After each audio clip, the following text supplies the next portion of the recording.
Good morning all. The study of Veda is generally divided into four categories.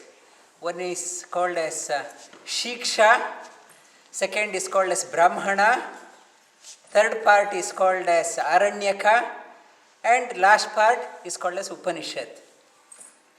It's a Shiksha is where, not Shiksha, where phonetics are told. That's how to pronounce what is Alpa Prana, what is Mahaprana. That phonetics are taught in Shiksha, and generally it's a broad rule, it is not a definite rule. It is for the celibates, that when they are before marriage, that Shiksha is taught, and Brahmana for the married person, it talks about Karma Kanda. It's what are the yajna, how to do the yajna, Karma Kanda is taught. And Aranyaka means Vanaprastha, after retirement, that go into the secluded, that in the forest, it's contemplate on what you have done so far. That is Aranyaka. And Upanishad, it is for the renunciates. It's a broad category. It doesn't mean that we should not study Upanishad when you are bachelor, but it's a broad classification. Last time we covered Antaryami Brahmana in Brihadaranyaka Upanishad. It's Antaryami Upasana it's in Brihadaranyaka Upanishad. Yajnavalkya in the court of Janaka, he was responding to the question of Uddalaka. Janaka means it's a kingdom. Whoever is the king of that kingdom is called as Janaka. That doesn't mean that Sita's father, that whoever was ruling that kingdom was called as Janaka Raja. It's in Upanishads and scriptures, they talk highly of two kingdoms. One is Janaka kingdom and another is Kashi kingdom. Those two kings were very dharmic in nature, very pious and very knowledge-oriented kings. The Upanishads talks highly of these two kings, Kashi king as well as Janaka kings. And Antaryami Brahmana is in that Yajnavalkya talks about this one. Sa esha atma antaryami amritaha. 21 times he says. 21 times says means it lays the importance of this one. It stresses that how important is this sadhana. 21 times, again and again he talks about that one. The meaning of that one, Sa esha atma antaryami amritaha. Sa esha, it is not saying that you are the antaryami. It is not saying that you are. Sa esha, whatever is there within you, it's deep within you. That is the antaryami, that is the immortal. That is try to understand that one. It is not saying that you are the antaryami, you are immortal. That though our soul also is immortal, it is talking about it's a indweller of everyone. For example, when a child is talking, that as a small child, it says, my eyes saw that one, my ears heard that one, my mouth spoke that one, my nose smelled that one, or my skin felt that one. But when you grow up, then you realize that eyes are just an instrument. Eyes cannot see by itself. I saw that one, and I heard that one, I spoke that one, I smelled that one, I felt that one, and then you realize eyes are just an instrument. So is in Antaryami Brahmana, what Yajnavalkya is conveying, that you have a soul, and within that one, Antaryami is there. My soul is confined to my body, your soul is confined to your body, and your soul is confined to your body. But Antaryami is a common thing in everything. It's his common Antaryami in me, you, and he or she. It's common, but my soul is confined to my body. My soul is its place of confinement is limited. Ability of my ability of my soul is limited, whereas Antaryami's ability is infinite. Gunataha ananta, shaktitaha, it's a quality of my soul, it's limited, whereas the Antaryami's quality is infinite. That it says, contemplate on the Antaryami of everything.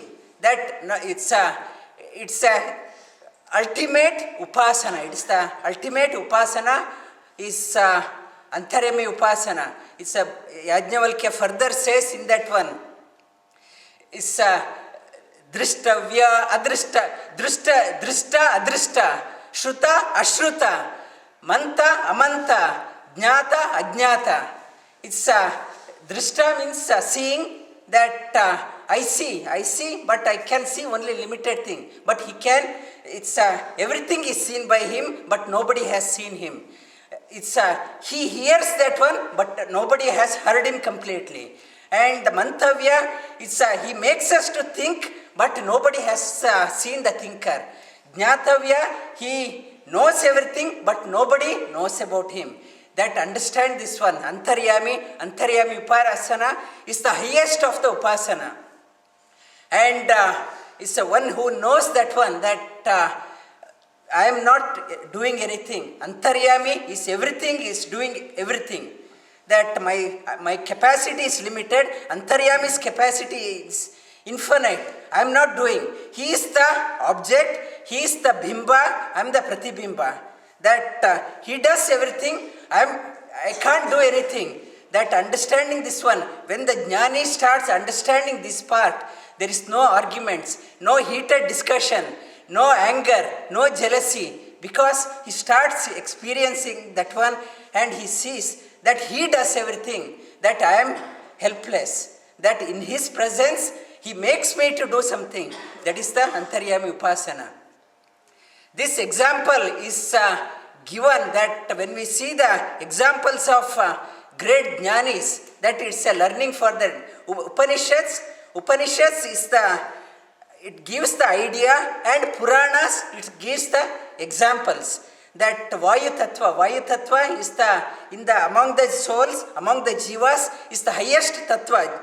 Out of that incarnation, 3 incarnations of Vayu, that Hanuman, that I will talk about that one. Hanuman Tattva in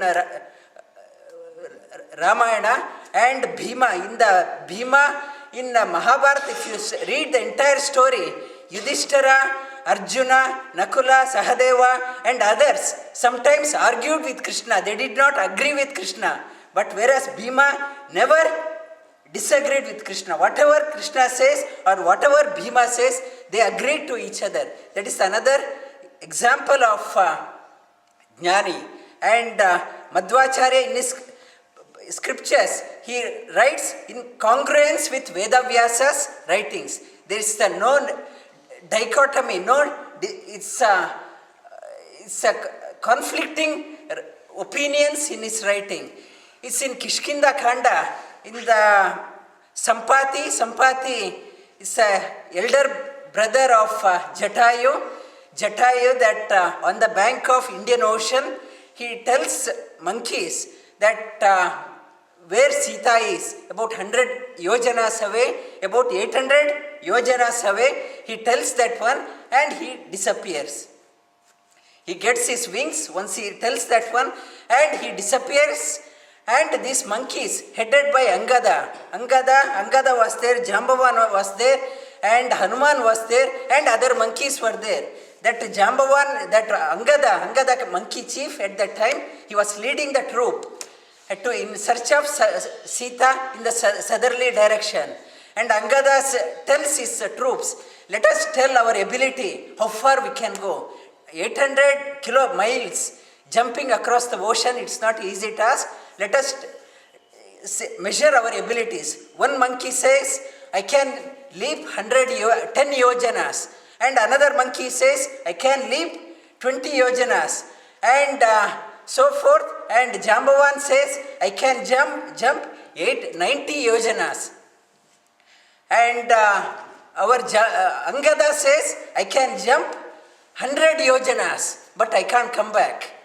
Then they were all panicked and worried, and it was a command of Sugriva. In India they say Sugriva Ajna. Sugriva Ajna means you are not afford to break it.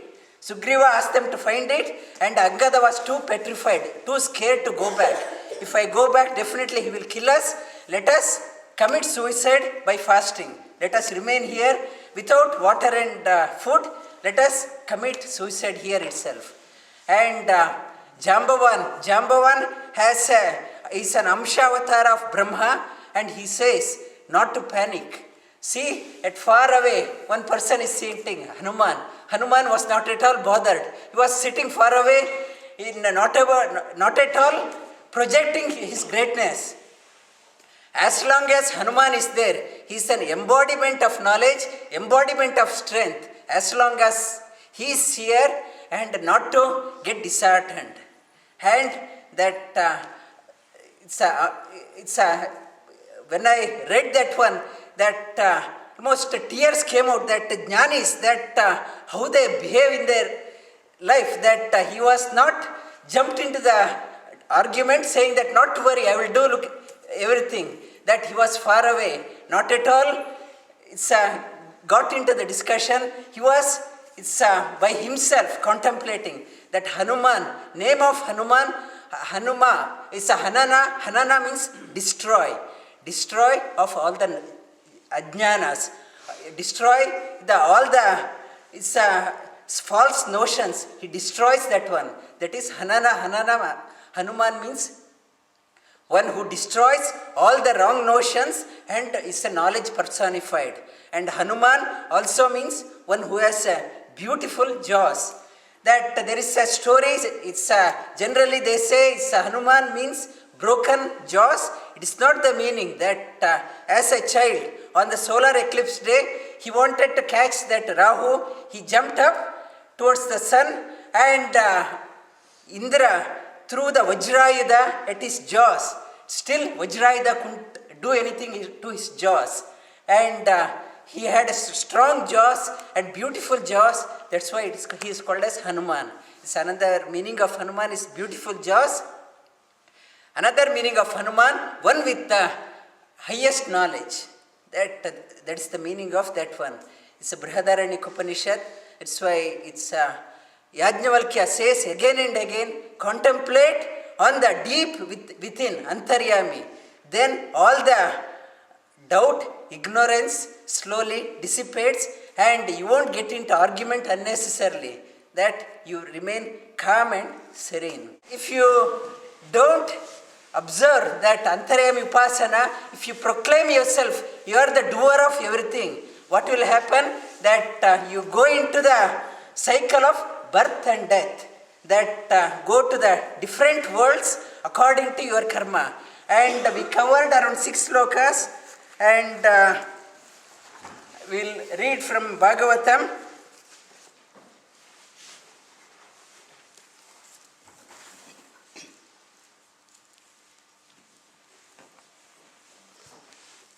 Shrija, you want to come? Come and read these 2 paras. It's from Bhagavatam in the 5th Skanda. It talks about 28 infernal lokas and 7 above lokas and 7 so-called good lokas. One is the 7 good lokas and 7 so-called good lokas and 28 infernal lokas. If the soul goes to the infernal lokas, how it suffers, that it explains in she will read 2 paras, that you read this one and the next para. Him again, Loud. Him again who actually deviates here from the path chalked out for him by the Vedas. Bit louder. Otherwise than in an emergency warranting such a course, and embraces a heretic creed, the servants of Yama. Heretic is a denial, who denies everything. The servants of Yama throw into the hell called Asipatravana, a cluster of trees having sword-like leaves, and beat with a whip. actually running there to and fro with all his limbs being torn by the sword-like leaves, sharp-edged on both sides, of the palmyra trees in that grove, and crying, "Ah, I am finished," he drops down unconscious at every step through excessive agony, and apostate as he is, reaps the fruit of the sin attached to the heretics. Yeah, next one. Again, a king's officer who inflicts punishment on one undeserving of punishment or corporal punishment on a brahmana, such an atrocious soul falls hereafter into the hell known as Sukaramukha, with his limbs being crushed by most powerful hands, even as a piece of sugar cane is crushed in a cane crushing machine. Here he is filled with great consternation, now shrieking in a piteous tone, and now fainting, even like men who were detained by him here, though not found guilty.